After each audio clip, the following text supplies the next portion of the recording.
Welcome back on board the Normandy, guys. So we just finished off a few kind of side quests and side activities in the last episode back at the Citadel before we decided to set off. I think my voice is going a little bit. I've been reading the codex too much. So we are going to decide where to set off. So if we have a look at the journal, we've got three options of where to go. I think I'm going to go to where the Aura person is, just because I'm intrigued about the matriarch. And yeah. Explore the uncharted worlds of the Artemis Tau cluster to find the Aura Sony. Now, I'm not as interested in Novaria. Wait a minute, which is the one?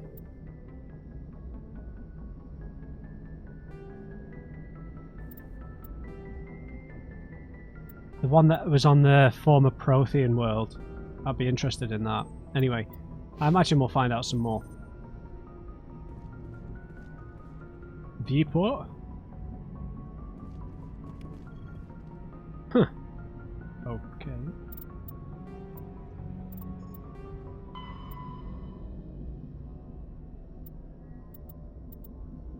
The Featherlight Drive appearance.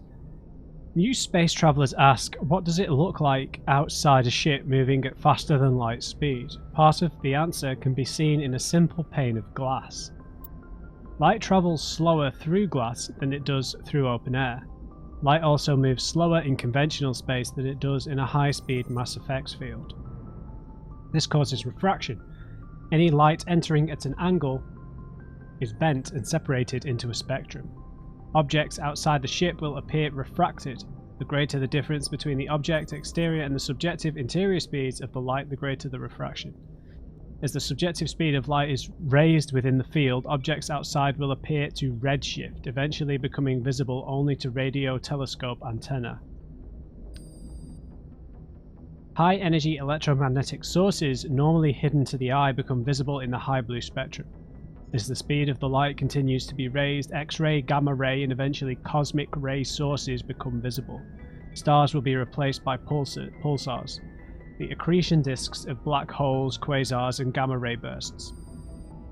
To an outside observer, a ship within a Mass Effect drive envelope appears blue shifted.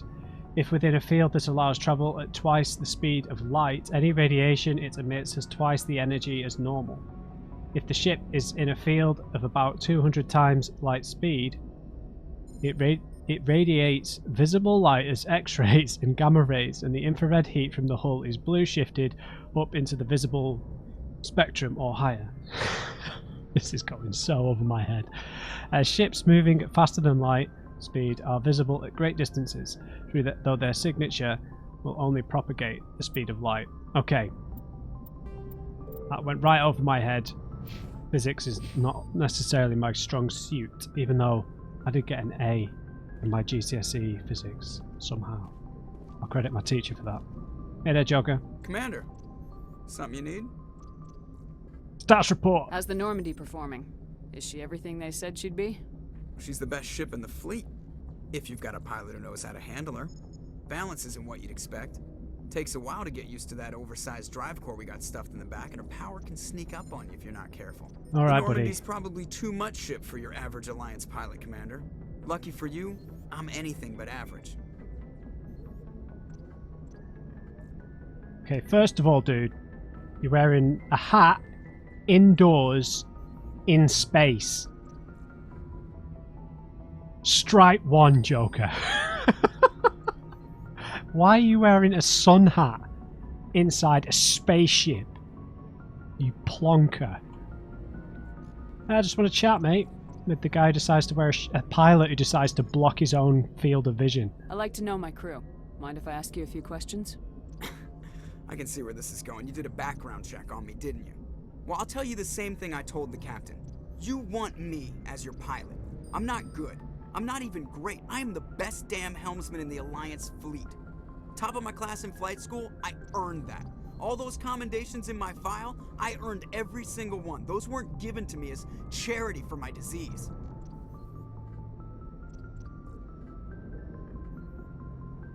What disease? What are you talking about? Are you sick? You mean You mean you didn't know? Chip on your shoulder, mate. Oh, crap. Okay, I've got Vrolik syndrome, brittle bone disease. The bones in my legs never develop properly. They're basically hollow, too much force and they'll shatter. Even with crutches and my leg braces, it's hard to get around. One wrong step and crack! It's very dramatic, but I've learned to manage my condition, Commander. Put the Normandy in my hands and I'll make her dance for you. Just don't ask me to get up and dance unless, Alright. you know, you like the sound of snapping shin bones. God, this guy is exhausting. Is this something you've had from birth or something you developed later in life? I need to know more about this Vrolik syndrome if Oh, I'm putting my ship in your hands. That's not what I meant. Yeah, of course you do. It's an extremely rare condition. Nobody knows exactly what causes it. Genetic, maybe. It's treatable, but there's no cure. They classify my case as moderate to severe. I was born with over a dozen fractures, hip, thighs, ankles. My bones were already breaking in the womb. 100 years ago, I wouldn't have survived past my first year. Lucky for me, modern medical science has turned me into a productive member of society. So, does it affect being a pilot at all, or does it not make a difference to piloting? You're not gonna break a bone trying to fly the ship, are you? I don't fly with my feet, Commander, so I'm fine as long as I'm in this chair. I gotta be real careful when I get up to take a piss, though. I can do my job as well as anyone on the ship. Better, actually. So don't worry about it. This voice is what's his name? From Austin Powers. Can't remember his name. I'm not trying to make you uncomfortable. Let's talk about something else. Whatever you want, Commander. Why do people call you Joker? Why does everyone call you Joker? It's a lot shorter than saying Alliance Flight Lieutenant Jeff Moreau. Plus, I love to make little children laugh. Yeah, sure. I was just thinking how much you remind me of Santa Claus. Look, I didn't pick the name. One of the instructors in flight school used to bug me about never smiling. She started calling me Joker, and it stuck. So you, the miserable sort. Why didn't you ever smile? Hey, I worked my ass off in flight school, Commander. The world's not gonna hand you anything if you go around grinning like an idiot. By the end of the year, I was the best pilot in the academy. Even better than the instructors, and everybody knew it. They'd all got their asses kicked by the sickly kid with the creaky little legs. One guess who was smiling at graduation? Okay. It's exhausting talking to this guy then. Personal history. How'd you end up joining the Alliance? Look, if you're looking for an inspirational tale of the crippled kid overcoming impossible odds, you're gonna be disappointed. I'm already My mother was disappointed. a civilian contractor working for the Alliance. I basically grew up on the Arcturus station back when they were building up the fleets. Spend all that time around Alliance ships, there's a good chance you'll end up going to the Academy. Alright, that's enough of you. I have to go. Alright, see ya. Okay. So, he is quite annoying. But he's a good pilot, apparently. Yeah, he's wearing a hat indoors. So's this guy! Why have you got a cap on? Has anyone else got a hat on? There is no sunlight in here. You do not need this hat. Look, how can he see that top screen with that hat on? It's completely blocking his vision. It's ridiculous. There's no code of uniform or anything? Okay, Arcturus Station. Arcturus Station is the gateway to Sol, a 5 kilometer diameter Stanford Taurus type space station at the trailing Lagrange point of the gas giant Themis. Construction on Arcturus Station began in 2151 and concluded in 2162.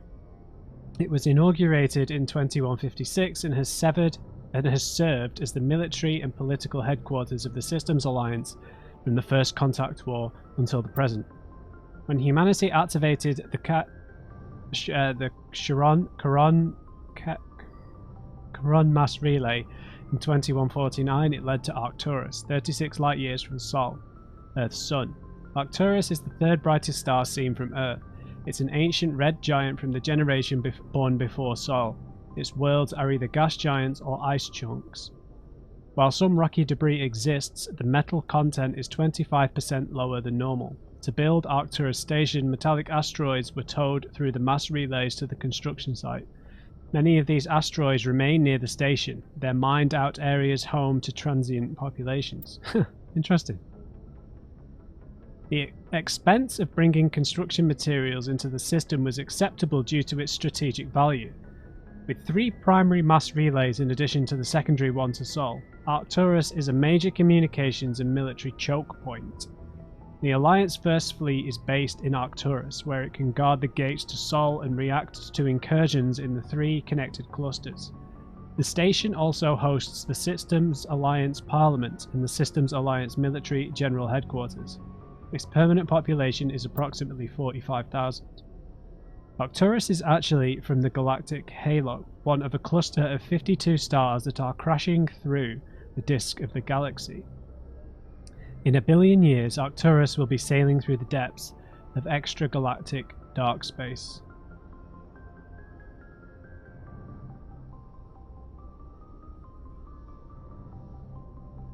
Okay, that was a bit mysterious at the end. 52 stars that are crashing through the disk of the galaxy. What's the disk of the galaxy?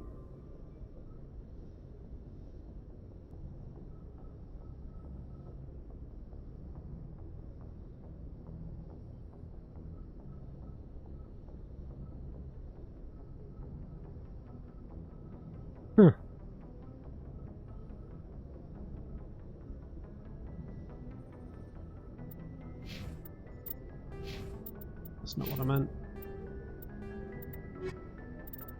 Oh, right. The Normandy is a The Normandy is a prototype starship. I should probably let him read while my voice is starting to crack. Never mind. I'll get like, you know, I'll get that like cigar smoker's voice once my voice starts going. Developed by the Human Systems Alliance with the assistance of the Citadel Council. It's optimized for scouting and reconnaissance missions in unstable regions, using state-of-the-art stealth technology. For most ships, the heat generated through standard operations is easily detectable against the absolute zero background of space. The Normandy, however, is able to temporarily sink this heat within the hull. Combined with refrigeration of the exterior hull, the ship can travel undetected for hours, or drift passively for days of covert observation. This isn't without risk. The stored heat must eventually be radiated or it will build to levels capable of cooking the crew alive. Okay, so that might be a point of tension if we're stuck in a place where we can't move, but we don't want to be detected. Another component of the stealth system is the Normandy's revolutionary Tantalus drive, a Mass Effect core twice the standard size. The Tantalus drive generates mass concentrations that the Normandy falls into, allowing it to move without the use of heat-emitting thrusters. Awesome. Right, we can finally try and progress things a bit, maybe.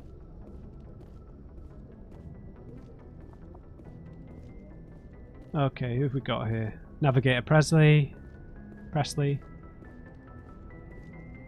Let's have a chat. I guess that's our office down there now. Hey there, Navigator. If anyone has to take over for Captain Anderson, I'm glad it's you. I'm not sure about having non-humans on our ship, though. They're on our side, mate. We're all on the same team here, Presley. With all due respect, ma'am, that's what they said about Nihilus. Look how that turned out. So you questioning my authority, buddy? I'm in charge here, Presley. I decide if we have non-humans on this vessel. Yes, ma'am. Understood, ma'am. Yeah, some more personal questions about you. Potentially evil board guy. How did you end up assigned to the Normandy? I signed up with the Alliance as a navigator right out of school, following in my grandfather's footsteps, I guess. My first posting was on the Agincourt. We were at Elysium during the Skillian Blitz.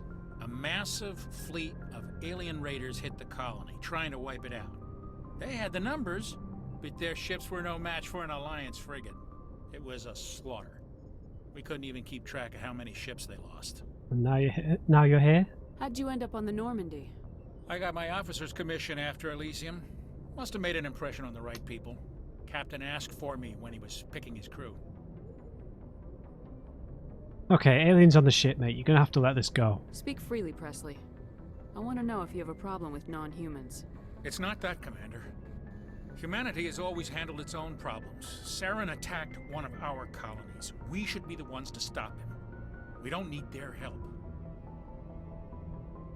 Yeah, but it's not just our problem. The problem is going to escalate. This is bigger than humanity. Saren's a threat to every species in the galaxy, and I'll welcome anyone who wants to help me bring him down. I guess so. Maybe I'm just stuck in the old ways of thinking. But don't worry, Commander, this won't be a problem. I mean, he killed a Turian, he killed Nihilus on Eden Prime, so... Carry on, Presley. Yes, ma'am. I got points in both. Okay. I don't know why.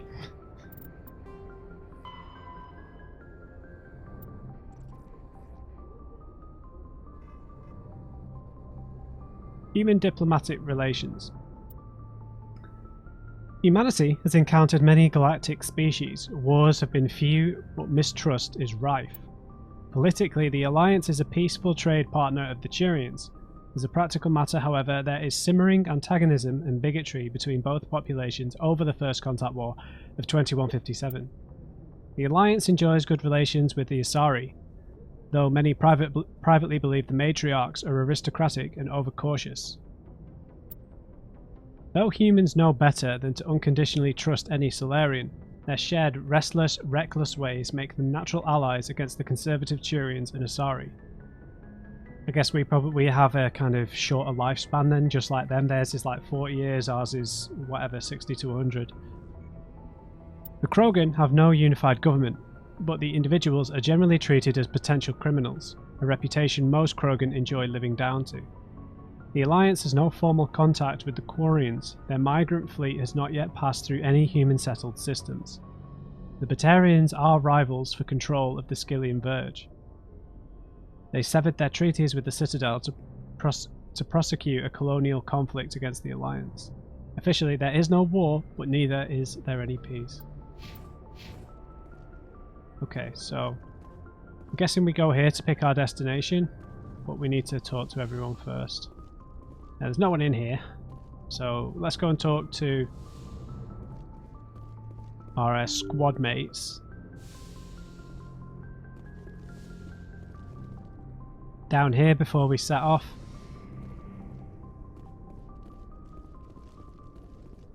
Right, who's down here? Nobody. Presley should talk to Ashley. They'd get on like a house on fire. Personal manual. Personnel manual was that.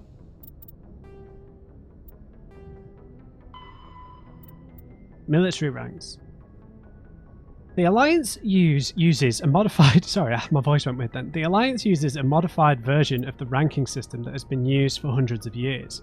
Soldiers are classified into rank and file enlisted personnel, experienced non-commissioned officers, NCOs, and specially trained officers. The divide between naval personnel and ground forces Marines is small. Ground units are a specialised branch of the fleet, just as fighter squadrons are. This unity of command is imposed by the futility of fighting without control of orbit. Without the Navy, any army is pointless. The Marines, as a matter of pride, maintain some of their traditional rank titles. For example, Marines have privates and corporals instead of servicemen. In ascending order of responsibility, the ranks of the Alliance are enlisted servicemen of 3rd, 2nd and 1st class, or private. Okay. NCOs, service, gunnery and operations officers. 2nd, 1st, staff, lieutenants, lieutenant, staff, commanders, captain, major, rear admiral or general, admiral and fleet admiral. So I guess, are we a captain or major now? I'm not sure.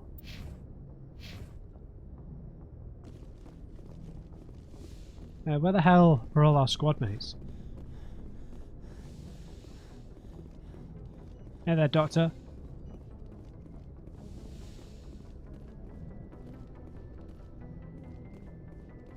Yes, Commander? Is there something you need? Okay, I think that's just I the should same. go. That's the same as Goodbye, before. What, do we need to use the... Oh, Caden has appeared.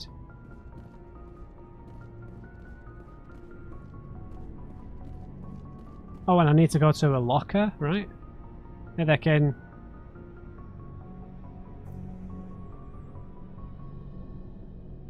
Anything you need, Commander?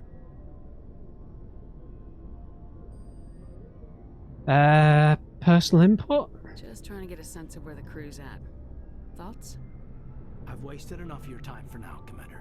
We'll have time for personal debriefings later. Tactical appraisal. What's your opinion on the last mission? I don't see how we could have done things any better. At least not without getting to Eden Prime sooner. And we were on the scene faster than any other Alliance ship could have been. Okay, cool. We'll talk another time, Lieutenant. Commander? Oh, no, this is our locker. Oh! Sweet.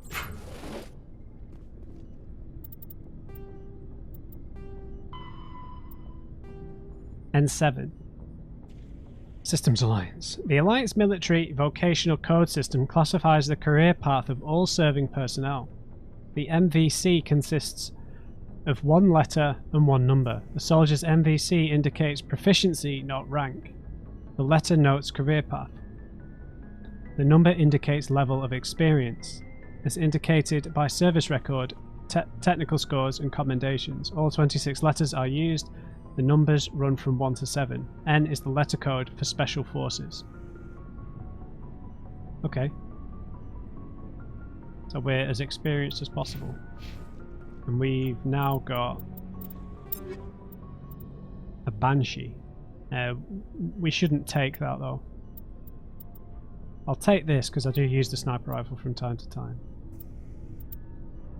But we should give the assault rifle to Ashley probably.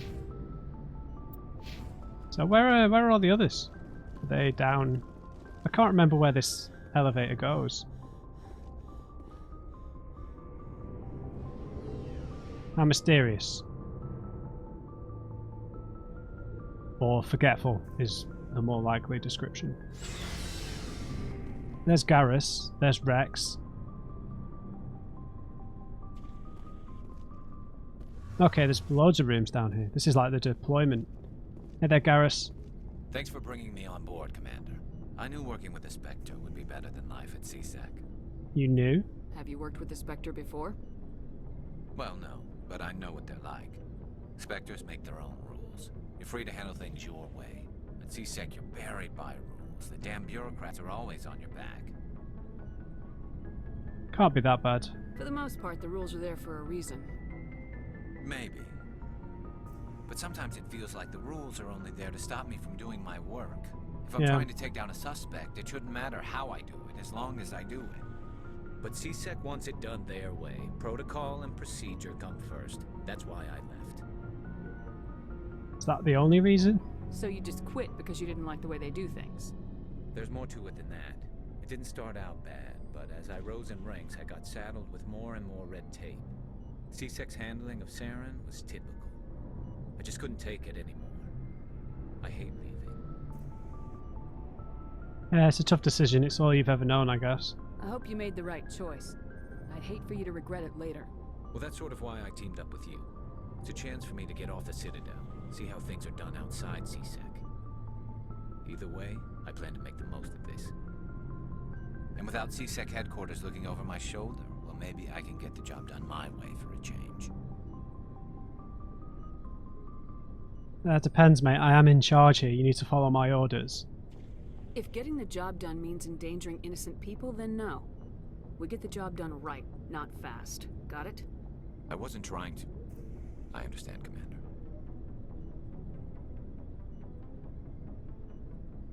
Okay. Hey there, Rex. Nice ship you've got, Shepard. Thank you. What can I do for you?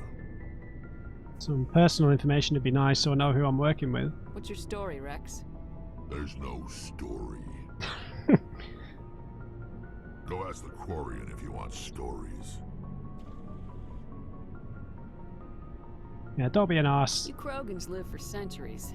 Don't tell me you haven't had a few interesting adventures. Well, there was this one time the Turians almost wiped out our entire race. That was fun. Yeah. Yeah, they tried the same with us, but we fought them off. It's not the same. It's not? It seems pretty much the same to me. So your people were infected with a genetic mutation? An infection that makes only a few in 1,000 children survive birth? And I suppose it's destroying your entire species? Alright, I was just joking. I suppose it isn't all the same. I don't expect you to understand, but don't compare humanity's fate with the Krogan. I won't.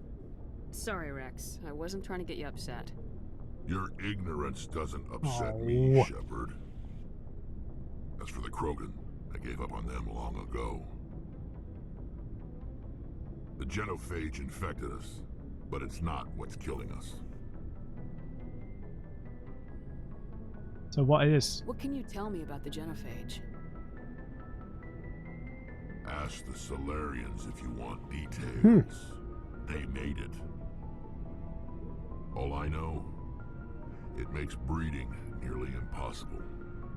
Thousands die in stillbirth, and most never get that far. Every Krogan is infected, every one. And no one's rushing to find a cure. Why not? Why don't the Krogan try to find a cure? When was the last time you saw a Krogan? You ask a Krogan, would he rather find a cure for the genophage or fight for credits? He'll choose fighting every time. It's just who we are, Shepard. I can't change that. Nobody can. Extinction. Are your people really dying? We're sure not getting any stronger. We're too spread out. None of us are interested in staying in our own system. So what's going to happen? Lots of species have left their homes and prospered. But they go to colonize new worlds. We're not settlers. We're warriors. We want to fight. So we leave. Hire ourselves out. And most of us never go back. I see.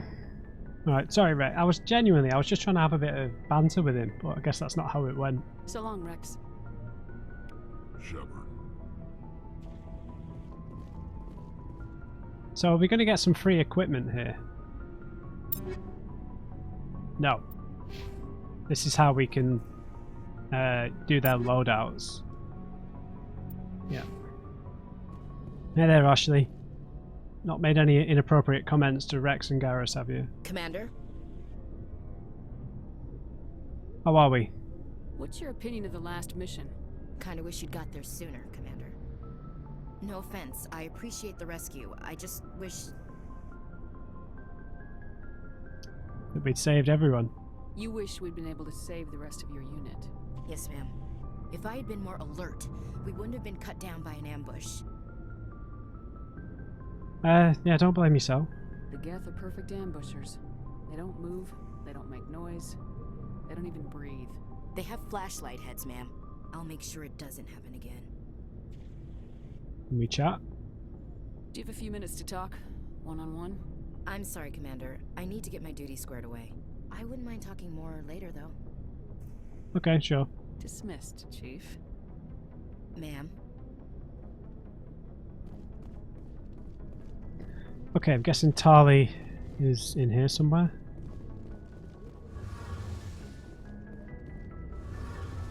Oh, this is like the warp core. Engineer Adams. You're new. Hey, Commander, you know that Quarian Tali? She's been spending all her time down here asking me about our engines. What's wrong with that? I'll tell her to leave you alone. No. What? No, she's amazing.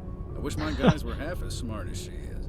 Give her a month on board and she'll know more about our engines than I do. Sweet. She's got a real knack for technology, that one. I can see why you wanted her to come along. She's very useful. I figured she'd be a real asset to the team. You got an eye for talent, Commander, but I'm guessing that's not why you came down here. How's the Normandy running? I want to know more about the Normandy. She's the best ship I've ever served on, probably the fastest vessel ever designed. And she's the only one using the new Tantalus drive core. What's so special about it? What's so special about the Tantalus drive core? Proportionally, it's about twice the size of any other vessel. Not only are we faster, we can run at FTL speeds longer before we have to discharge the core. How are the stealth systems working? Fill me in on the IES stealth system. How does it work exactly? It stops heat You from can't getting hide a out? ship out in space. They emit too much heat and radiation. Too easy for sensors to pick them up. Unless you find a way to capture those emissions. So our stealth systems trap the energy we give off in storage sinks built into the ship itself. No emissions to give away our location. Eventually the sinks have to be vented. More than a few hours silent running and they overheat. Cook us inside our own hull. So we're invisible for a short period of time. There's no way for anyone to detect us? Unless they drive into Visual us. scan can still pick us up. Anyone looking out a window can see us plain as day. But you have to be pretty close to get an actual visual out in space. Most vessels rely on scanners. As long as the stealth systems are engaged, they can't see us. Not unless we accelerate to FTL speeds. And that gives us away. Why doesn't it work with faster than light travel? Cranking up the FTL, blue shifts our emissions, pushes them into frequencies too high to capture in the sinks. As soon as we make the jump, it's like setting off a flare. Sensors can pick up our location whenever we enter or exit FTL flight, but for short-range missions, our stealth systems are amazing, and we've got the only one. Tell me about yourself. Where else have you served, Adams? If you name a class of Alliance ship, I've probably served on it. Everything from dreadnoughts and carriers right down to frigates like the Normandy. My last assignment was on the Tokyo, only a cruiser, but she was a good ship. Couldn't hold a candle to the Normandy, though. Right, nice talking to you, Adams. Carry on, Adams. Aye, aye, Commander. Field integrity monitor. Hey there, Tali. Your ship's amazing, Shepard. I've never seen a drive core like this before. I can't believe you were able to fit it into a ship this small. I'm starting to understand why you humans have been so successful. I had no idea Alliance vessels were so advanced. Yeah, this ship's one of a kind. The Normandy's a prototype, cutting-edge technology. A month ago, I was patching a makeshift fuel line into a converted tug ship in the flotilla. Now, I'm sitting on board one of the most advanced vessels in Citadel space. I have to thank you again for bringing me along. Traveling on a vessel like this is a dream come true for me. I like Tali, man. I really doubt that she's being deceptive. She just kind of sounds like she's enjoying being free and out in the world, right? I could be wrong. You're into ships. I had no idea you found ship technology so interesting. She grew up on one. It comes with being a Quarian. Yeah. The migrant fleet is the key to the survival of my people. Ships are our most valuable resource. But we don't have anything like this. We make do with cast-offs and second-hand equipment. We just try to keep them running for as long as we can. Some of the fleet's larger vessels date all the way back to our original flight from the Geth. Wow, 300-year-old ships. I can't believe your fleet's still using ships that are 3 centuries old. They're constantly being repaired, modified, and refitted. They aren't pretty, but they work. Mostly. We've tried to make ourselves as independent as possible on the flotilla. Grow our own food, mine, and process our own fuel. But some things we just can't make on our own. A patch to maintain the hull integrity requires raw materials we just don't have. That's why our pilgrimages are so important. What do you want to find on your pilgrimage? I want to know more about the pilgrimage. When my people reach maturity, we leave our birth ships and seek acceptance with a new crew. It's necessary to maintain genetic diversity among the fleet. But no ship wants to accept someone who will be a burden on them. So, to prove our worth, we embark on a pilgrimage. We set out alone, leaving the flotilla and our families behind us. We only return once we have found something of value we can bring back to the fleet. Have we asked her this already? This is presented as a gift to the captain of the respective ship we wish to join. If the gift is accepted, we are welcomed into the crew. Okay, do they always accept? Can a captain choose to reject the gift? That doesn't happen often. Most captains are eager to increase the size of their crew. It increases their own standing in our society. Right. Even when a gift is not particularly valuable, the captain usually accepts it out of a sense of tradition. However, there is a stigma to presenting a substandard gift. It's not the best way to make a good impression on a new community. Most pilgrims don't return until they find something worthwhile. So, is that dangerous? I can't believe they just send you off alone.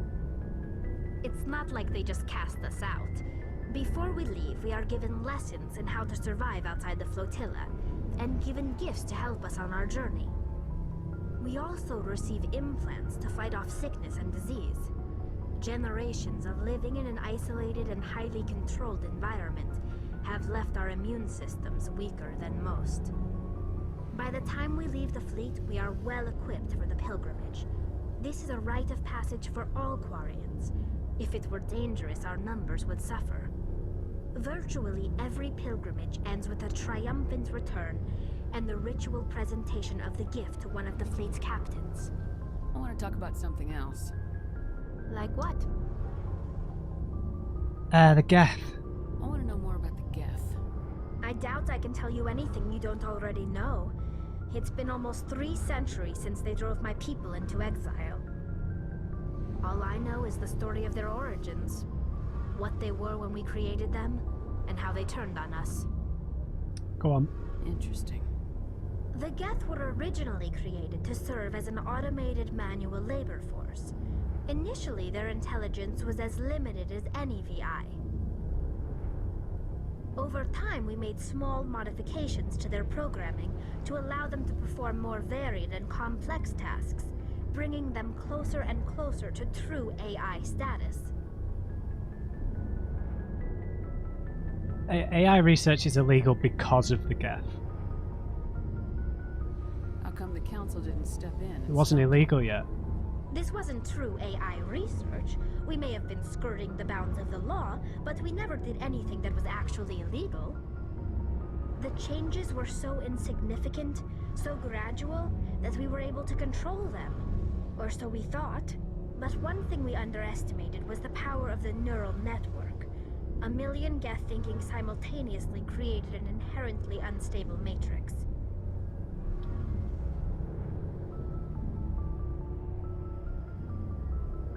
So why did they turn on you in the end? What made them rebel? As we built more and more Geth, their effective intelligence became more sophisticated, more abstract. One day, a Geth began to ask its Quarian overseer questions about the nature of its existence. Am I alive? Why am I here? What is my purpose? As you can imagine, this caused a near panic among my people. You shouldn't have done. You should have accepted them. But I understand why it would cause panic. Why? I don't see what's so bad about those questions. The Geth were created to engage in mundane, repetitive, or dangerous manual labor. That's fine for machines, but it won't satisfy a sentient being for long. The Geth were showing signs of rudimentary self-awareness and independent thought. If the Geth were intelligent, then we were essentially using them as slaves. Yeah, that's a great point. It was inevitable the newly sentient Geth would rebel against their situation. We knew they would rise up against us, so we acted first. A general order went out across all Quarian-controlled systems to permanently deactivate all Geth. The Geth responded to this order violently. You didn't have to kill all of them. You just needed to liberate them and treat them as equals. Yeah, so they defended themselves. Hey, you can't blame them for fighting for their survival. No. We had no other choice. Yes, you did. The Geth were already on the verge of revolution. By acting quickly, we had a chance to end the war before it began. No. The hope was that most of the Geth would still be little more than machines, incapable of organized resistance. But they had progressed much further than anyone anticipated. The war was long and bloody. Millions upon millions of Quarians died at their hands. In the end, we were forced to flee our own homeworld. We feared the Geth would pursue us, but they never came beyond the Veil. Now we drift through space, exile, searching for a way to reclaim what was once ours. I don't know, it seems like a lot of people are allergic to compromises. Do you know what I mean? Like, all they had to consider doing was liberating the Geth. Telling them that you can continue to work in these manual labour things, but you have the choice to do other things. But, you know, trying to come to a peaceful solution, because if they were suggesting that they were sentient creatures who they were then enslaving, well, then they were just sentient creatures that you were then committing genocide against. So, like, the immorality works both ways. Okay, what can you tell me about your people? Tell me about your people. Hey. Our lives aren't easy. Resources are scarce, and we are constantly on the move. Everything we do must in some way contribute to the continuation of the migrant fleet. There are 17 million Quarians in the flotilla, and each of us relies on the others for survival. The bonds among my people are strong. Unfortunately, we have had to surrender many of the freedoms and civil liberties other species take for granted. Have we read why they haven't settled anywhere else yet? Such as? What kind of freedoms? Well, it's illegal for parents to have more than one child. If our population grows too much, it would strain our resources to their breaking point. Of course, we also can't allow our numbers to become too few. If our population is in decline, the rule against single births is temporarily repealed. In extreme cases of population decline, incentives are even offered to encourage multiple births, though the Conclave hasn't had to take such measures in nearly a century. Is that your government? That's your government. Hey! The Conclave is our civilian branch of government. Each ship can elect a representative to serve on the Conclave and make decisions that affect the fleet as a whole. On matters that affect an individual ship, however, the captain has the final say. It's a tradition that dates back to the early days, when the fleet was governed by martial law. Fortunately, most captains nowadays are smart enough to have an elected council from their crew to give them advice and guidance. So you're democratic? So the ultimate power rests with elected officials? In practice, the Conclave and the respective council for each ship tend to set the rules that govern our daily lives. But in theory, we are still under military jurisdiction. The 5 top-ranking military officials in the fleet serve on the Admiralty Board. These 5 have the power to overrule any decision by the Conclave in case of emergency. To do so requires unanimous agreement among the Admiralty, and they can only do this once. After that, the entire board must resign their posts. It's a safeguard that served us well. In nearly 3 centuries, the Admiralty Board has only overruled the Conclave 4 times. Wow. Man, I just feel like, I don't know, I like Tali the best. She's kind of here just because she wants to be, you know? She's grateful for us saving her, even though she could have probably saved herself in that firefight anyway. But, you know, she's curious. Maybe she's got ulterior motives to do with the pilgrimage and helping her people, but that's fine, right? She's not really got a chip on her shoulder. She's quite positive to talk to. I really like Tali. I should go. See you later. Bye, Tali. Right, let's check what we've found here. Okay, so various different bits about the Quarians. And I think this stuff about the genophage is new, right? Okay, so these 3 are new. The genophage bioweapon was created to end the Krogan rebellions. From the start, the Krogan had overwhelmed the Council. Only timely first contact with the Turians saved the Council races. The Turians fought the Krogan to a standstill, but sheer weight of Krogan numbers indicated the war couldn't be won through conventional means. The Turians collaborated with the Solarians to genetically engineer a counter to the rapid breeding of the Krogan. The genophage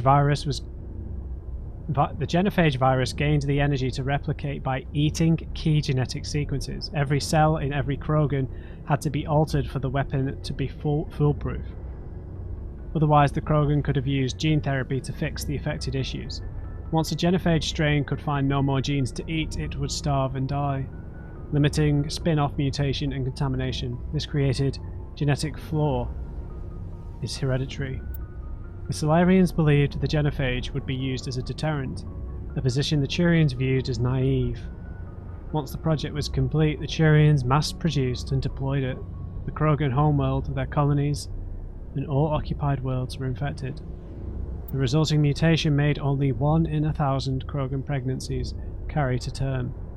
It didn't reduce fertility or offspring viability. The rare females able to carry children to term became prizes the Krogan warlords fought brutal battles over. The Krogan are a shadow of their former glory. While the rebellions took place centuries ago, they are constantly reminded of the horror of the genophage and their inability to counter it.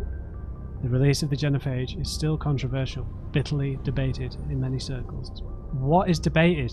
What should be debated about it? What horrendous thing to do to any creature, any sentient being, right?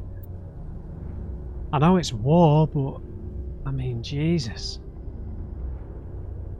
I mean, did the Turians really feel that it was a threat to their way of life?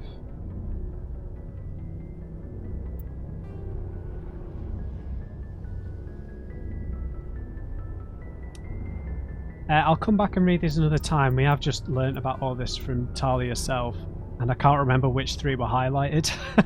Damn it. Was it the... I can't remember which 3 were highlighted. I'll look back at the recording and I'll read them another time.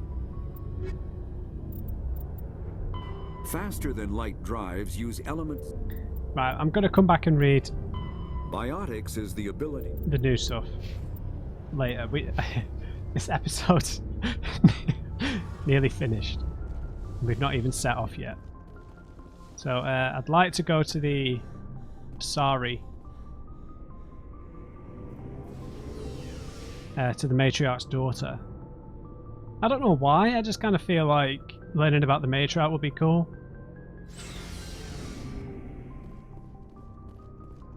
That is my decision.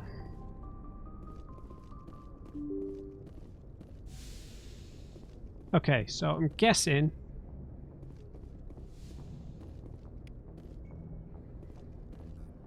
another codex entry. The Citadel is an ancient deep... Citadel space is a... Okay, Citadel space is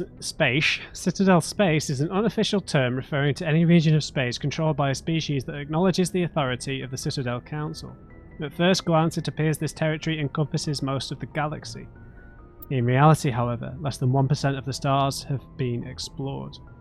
Even Mass Effect faster than light drive is slow relative to the volume of the galaxy. Empty space and systems without suitable drive discharge sites are barriers to exploration. Only the mass relays allow ships to jump hundreds of light years in an instant, the key to expanding across an otherwise impassable galaxy.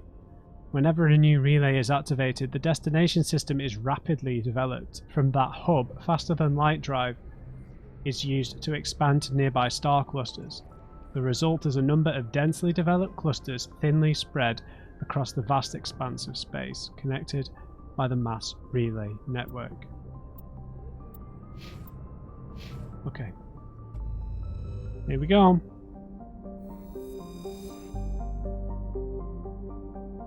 Supposedly constructed by the long-extinct Protheans, this colossal deep space station serves as the capital of the Citadel Council. Gravity is simulated through rotation and is a comfortable 1.02 standard Gs on the wards and a light 0.3 standard Gs on the Presidium ring. 13 million population, not including keepers. Oh god. How does this work?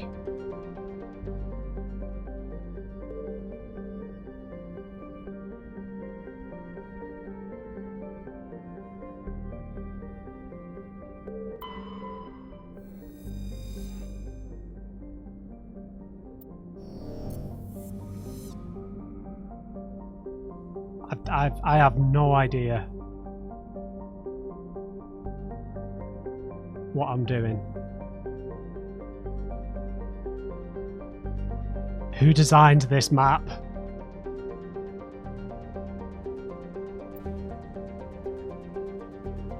I have no idea what I'm doing.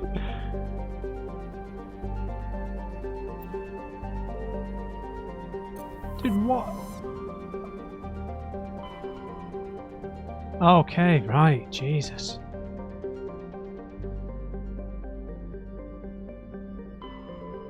Hawking, ETA, Novaria.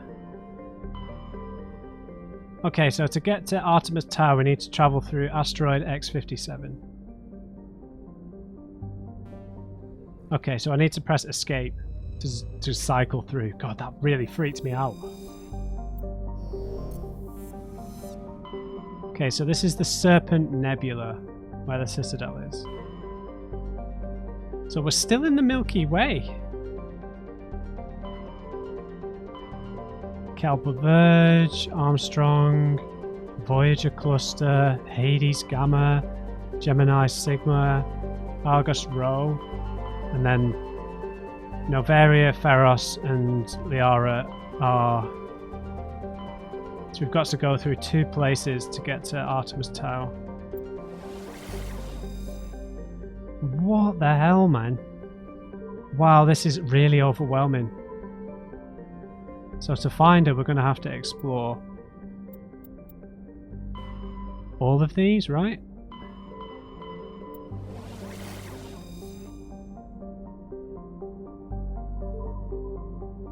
Utopia, Asgard. Okay, so do we have to... Are we gonna... I know this is saying that we have to travel here first to get here. But do we actually have to stop at these places?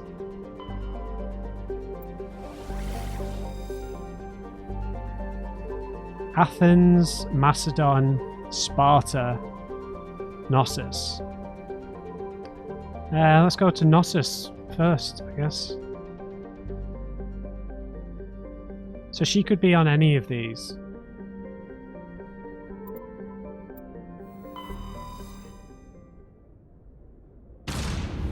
There we go.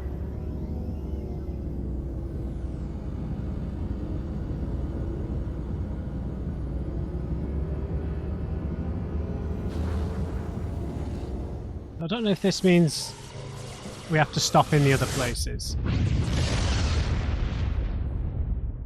Might do.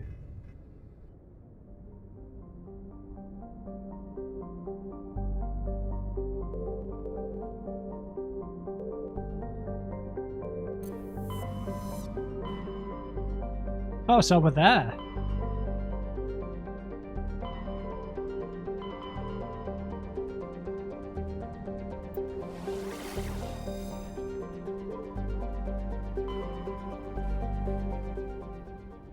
So let me just check the journal.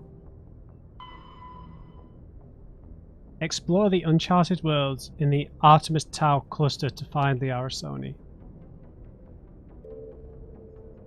Okay, so they're all uncharted worlds.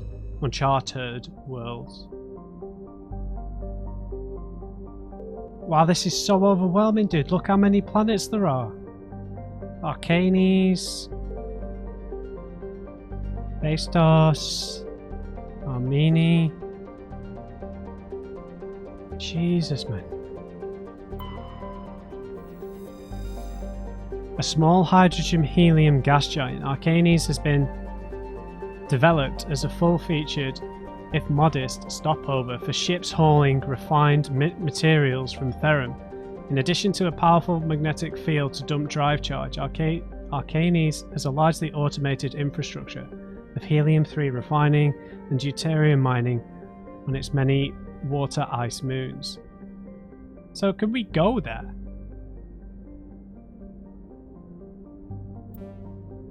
Scans of gas giants have detected large concentrations. Gas deposits surveyed. Nitrogen. Oh, okay. I was thinking we'd be able to go to all the planets. Zakros is a terrestrial world with a nitrogen, methane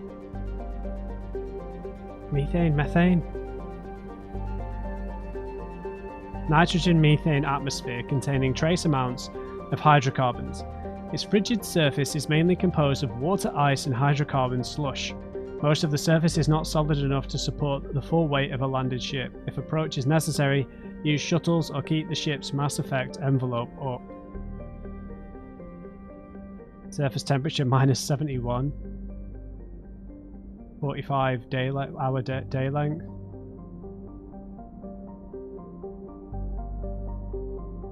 Wow.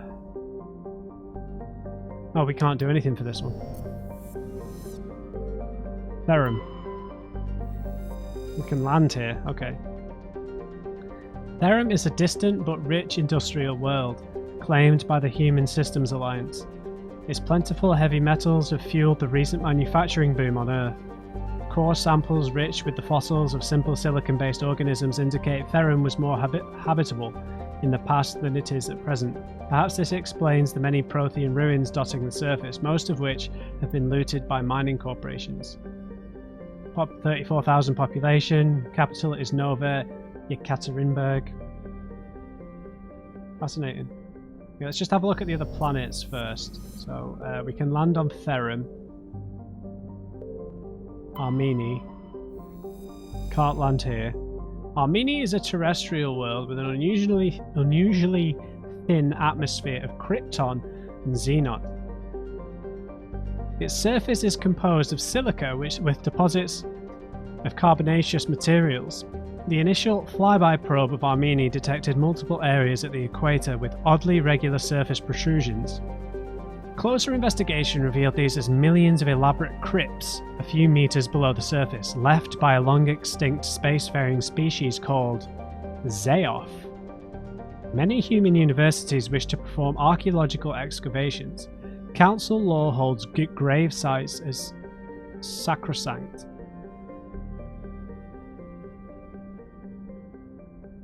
However, and the matter has been tied up in court for a decade. Interesting, so we're not allowed to go there. Or we're not allowed to do anything there. Okay, so there's one world here we can go to. That definitely seems more reasonable. Right? Phaistos is a small terrestrial with a trace atmosphere of carbon dioxide and xenon. The surface is scorching hot and mainly composed of sulfur and various silicates. There is little of interest on this desolate world. Surface temperature 551 Celsius. Okay, so I guess we're going to Therum. Let's do it.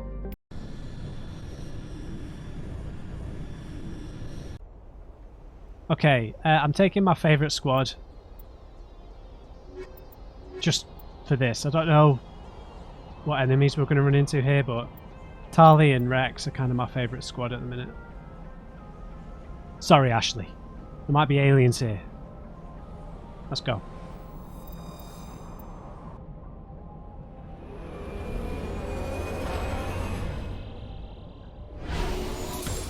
Oh god, we've got a car. A rover. Commander, I'm picking up some strange readings. Really strange, like off the damn charts. It looks like it's coming from an underground complex a few clicks away from the drop zone. Wow, this is mad. Okay, so it's reasonably linear in terms of how we're funneled. There's a refinery. And there's something up here that the map won't let us see. Cool.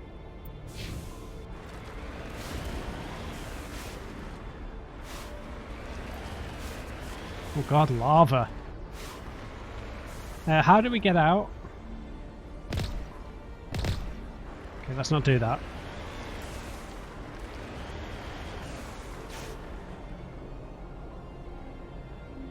Can we get out and investigate?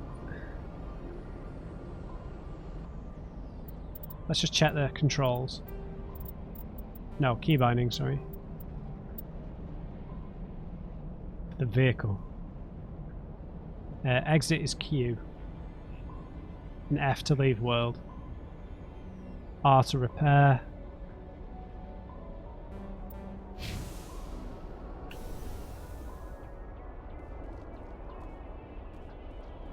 Look at this place. This is horrendous. Should have our helmets on, right, Rex? But then no one can see our pretty faces. Okay. We're going to have to leave the episode here, guys. I'm really sorry, but we spent so much time talking to everyone and reading everything on board the Normandy. It's going to happen from time to time, right? So yeah, we'll explore the rest of Theros In the next episode, we'll see if the Asari is here. Was it Liani? Lana? Liani? Liara Sony. So yeah, hope you enjoyed this episode. Thanks for watching to the end if you made it this far. Leave me a like if you enjoyed it, and just remember everybody, never trust an on-crate. I'll see you back on Theros.